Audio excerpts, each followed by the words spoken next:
Good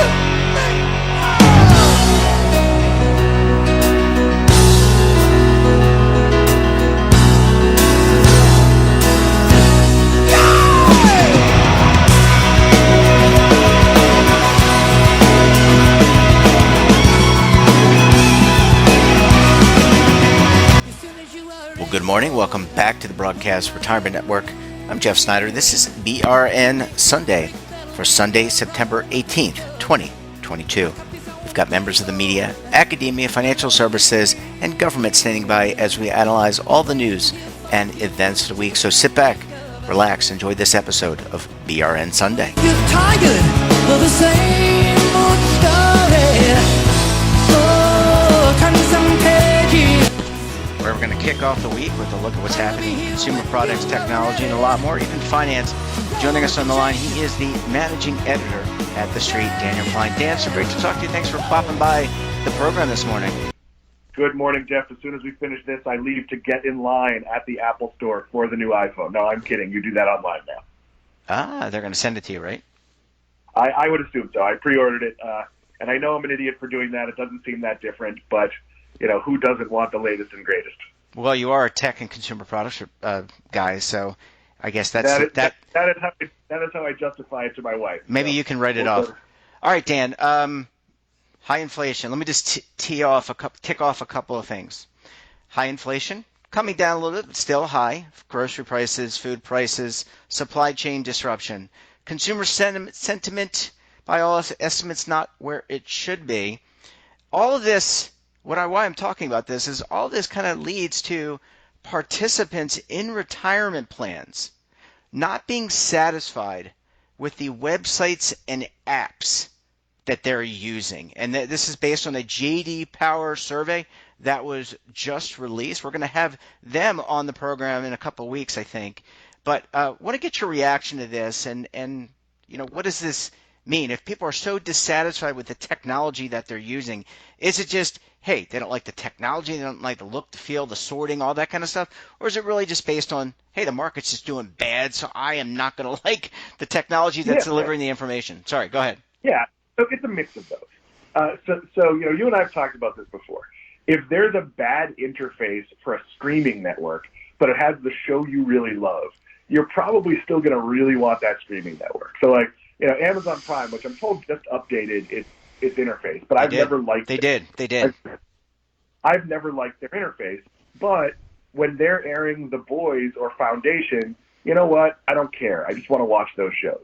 And in some ways, with your retirement account, your brokerage account, whatever it is, you get over the sort of wonky interface if your portfolio's up and you're pretty happy with it. Especially, you know, what this survey doesn't take into account is some of these people are using brokerage services that are making recommendations. So, you know, Jeff, I could have the best technology in the world, but if I told you to buy Peloton 2 years ago and you're seeing where Peloton is performing now and not feeling great about its future prospects, you're not going to like me, not just because it's hard to find the buy button, but you're going to like me because you're not going to like me because my robo or my human advice, you know, talked about a stock that you now own that doesn't have a bright future. Mm-hmm. So it's kind of like, you know, asking someone, you know, as they leave a restaurant who only asking the people who look a little sick, how was your meal? You know, it is a little skewed data point right now. Like, to truly do a survey like this, you probably also have to have the comparable results when the market was good. The problem is technology is ever moving. So, like, maybe this company's app was great 2 years ago and they let it fall into disrepair, or maybe the opposite happened. So I would take all of these things with a grain of salt. And really, when you're picking one of these apps, really you have to figure out what you need. Like, I know, like with a brokerage, I really want to buy fractional shares. I think that's an important lesson for my son, to be able to buy, you know, a little piece of an Amazon share or you know, more expensive companies like that. So that was a tool I looked for. And the company I use with him, which I'm not going to name, that company is app only after you having a website. It's kind of a pain, but it does the things I need. So it really comes down to features, and, you know, be really careful if you're getting advice that's coming from something automated or taking a single data point. Even if you have a wonderful, you know, human stockbroker or financial advisor, you really want to do due diligence beyond that. Like, you know, it's like movies. if there's a movie critic you really vibe with, that movie critic's opinion might mean more to you than other things. But in general, you want to look at like a Rotten Tomatoes and see the general consensus. And in some ways, you can do the same thing with the stock market. Well, I think you bring up a really good point, which is bias, and I think there's bias in everything. We all have bias. You have bias. I have bias. It's whether you can temper that bias, and someone had to program the website. Someone has to program the app. If it's making recommendations, it's coming from somewhere. It's not like some ever knowing entity that just creates recommendations. But Dan, I've evaluated so many websites in my day as part of my previous role as a consultant, and this is very similar to the 401k participant statement that goes out every quarter that I'm sure people are not even going to open this quarter or the last quarter because of what's transpired in the market. And it really is up to your individual taste on what works and what doesn't work. But I can tell you, as someone who's evaluated all these things, they're all very similar. They're not really doing anything that is vastly different between each other. They pretty much do the same thing. They have the same functionality. Yeah, and look, there are people trying to reinvent the wheel that have done really good jobs. Like, I don't know which things exist, but I met with the fine folks at Intuit a few years ago, and they showed me some really cool ideas for retirement planning and, some theoretical. And I've seen lots of stuff at trade shows that, like, can put a layer of, like, help and planning and prompts and all of that. But the reality is with all of this, you need to take personal ownership. When you're talking about retirement, you can get someone to draw you a map and show you, okay, you need to put away this much money for the life you'd like to live, and it needs to appreciate by this much, and you have to adjust based on how years go. Someone can give you that, but someone can't really tell you what stocks to buy.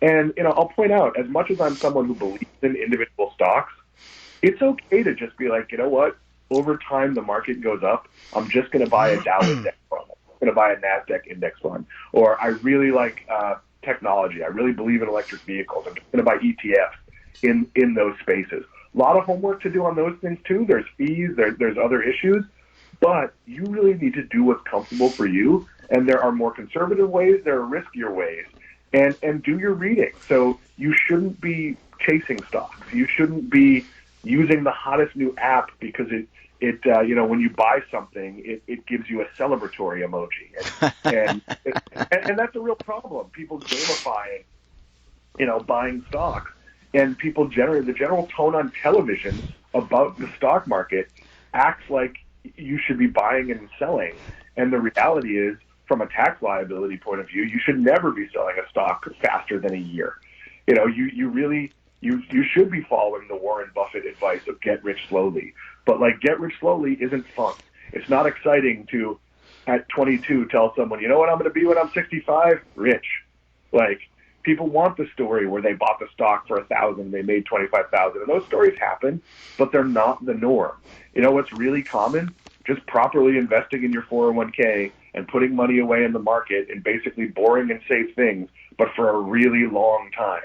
And if you do that, it doesn't really matter what platform you use. Of course, look for credibility. You don't want a platform that might go away and your money might go away or be hard to find.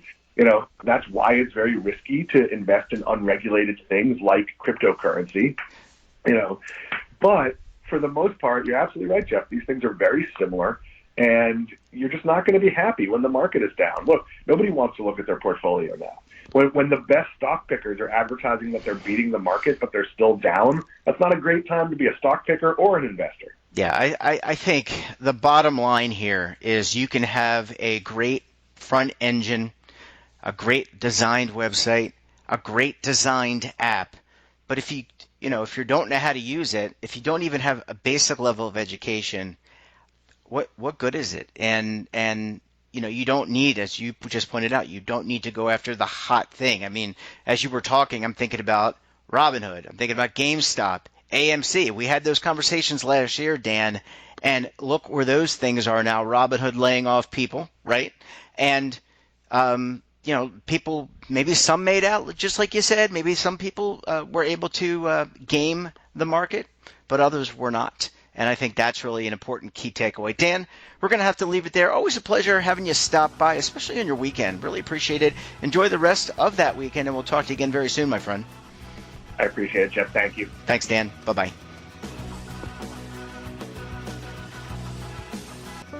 At Empower, we help you open doors to get you ready for everything that lies ahead.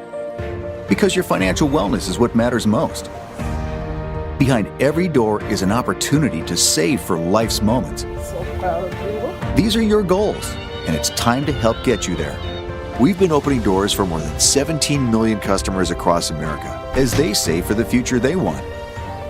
We are Empower, and we're ready to open some doors for you.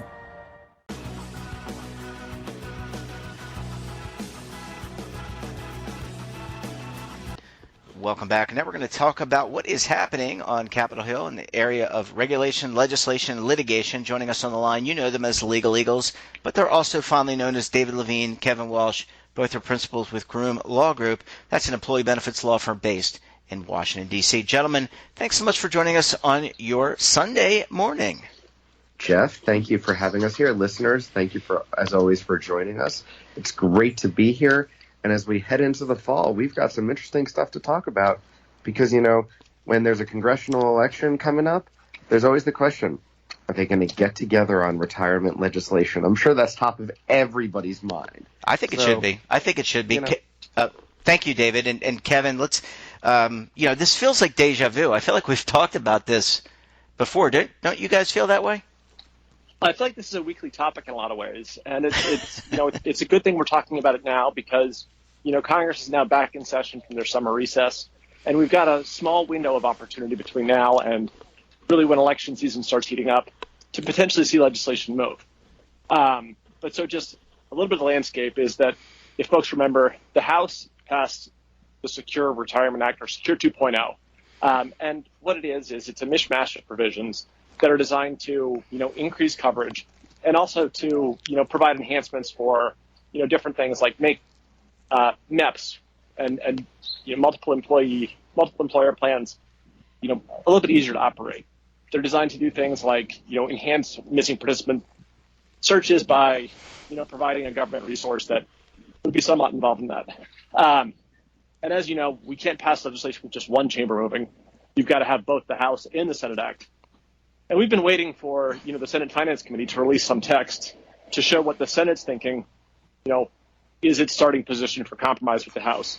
And in the last few weeks, the Senate Finance Committee released the text of the Enhancing American Retirement Now Act, which is, the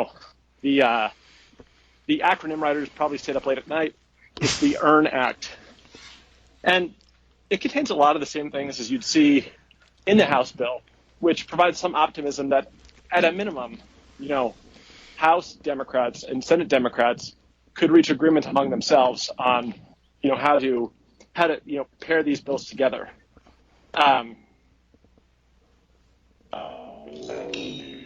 Since modifies treatment to student loan payments and permit withdrawals for certain emergency expenses. So I think the key thing here is it's going to be exciting to watch as this moves forward. Because as we approach the end of the year, there's going to be a couple of must-pass pieces of legislation, including things like, government funding bills, where, you could see legislation getting attached, but whether it does or whether it doesn't comes down to how big a priority retirement is for Congress in 2022, or if either side thinks that there's a need for bipartisanship or partisanship heading into the 2022 midterm elections. David? Yeah, and Kevin, I think you make some great points, and there's a couple things to add. There's a real chance that nothing will happen before the election because, as we've talked about before, and Kevin does a really great job at this, I admit, the legislative calendar, there's only so many days that Congress is going to be here because, bluntly, the majority of folks are off running for re-election. So we've got the lame duck period basically after the election, before the new Congress is sworn in, where they could come back and pass legislation. We're going to need to fund the government. Kevin's gone into this a little bit. And during that time, the real question that's going to come up is, what's the outcome of the election? Because if the Democrats retain control in the House and the Senate, which is projected not to occur, but if they do, the Republicans might have one attitude on being willing to move forward with legislation. or if the Republicans are going to pick up control of everything on the other end, which is not projected to happen either. It's projected to be mixed as of right now, but the landscape changes. The Democrats may have views as to what they want to move on. So the election could directly impact this. We've spent so much time with the listeners over the years saying, oh, it's going to pass soon, it's going to pass soon. We've learned our lesson. There's a real chance it will pass this year, but every day that passes that it doesn't, just the odds go down, and we have to see where the election winds up. Gentlemen. Yeah, David, my thought is, Go ahead, My Kev. thought is, David, no one's ever gone bankrupt betting consistently that legislation won't pass. More legislation doesn't pass than passes. And so while we think that we'll see retirement legislation either this year or in the next few years, there's no lock that something's going to move in any 1 year. Well said, my friend. Yeah, I was going to say very well articulated from you, gentlemen. And I guess, it's a wait and see. We just don't know. But, I'm hopeful. I think we're all hopeful that since bipartisanship around retirement security seems to be unanimous, that people can put politics aside and maybe we can get this bill either before the midterms or into the lame duck, or hopefully sooner rather than later. Gentlemen, we're going to leave it there. Always a pleasure having you gentlemen pop by the program. Going to wish you the best for a remainder of your Sunday. We'll have you back next week as well. And take care. Enjoy the rest of your weekend.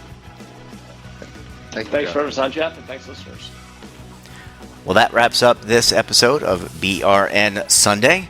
Have a topic of interest, someone you think we should talk to, drop us a line. And don't forget, for all the latest curated news in lifestyle, wellness, finance, tech, entertainment, so much more, and all in one place, check out today's edition of our daily newsletter, The Morning Pulse.